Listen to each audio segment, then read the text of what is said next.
comments by the former President John Mahama on the management of the Kotoka International Airport. He has described as wrong plans to give out 66% ownership of the airport to Turkish firm Tam Suma Consortium. In an interview with Wezo and XYZ TV at Kitikwache, the former president indicated that his administration had put in place the necessary payment plans for the newly built Terminal 3 to settle its indebtedness.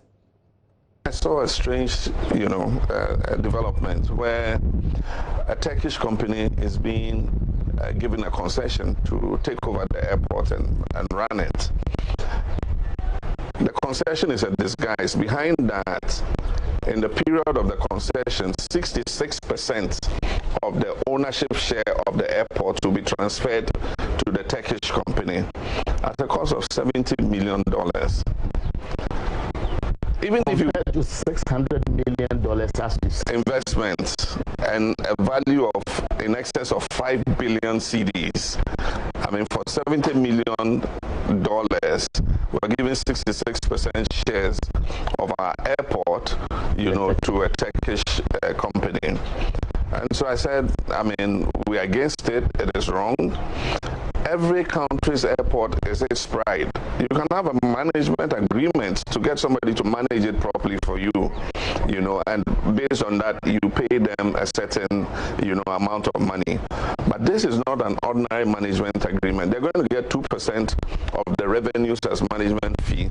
In addition, 66% of the ownership share of the airport is going to be transferred to them for $70 million. And I think that is absolutely wrong. Even if you sold some of the lands around the airport, you'll be able to raise far more than $70 million. So if it's $70 million we want, the other ways of raising it, the value of the lands around the airport alone are far in excess of $70 million. And I think that is wrong to give up our airport like that. They talk about not being able to service the loans that were taken to develop the airport. Now, I just want to tell this government, in any agreement, there are clauses for force majeure.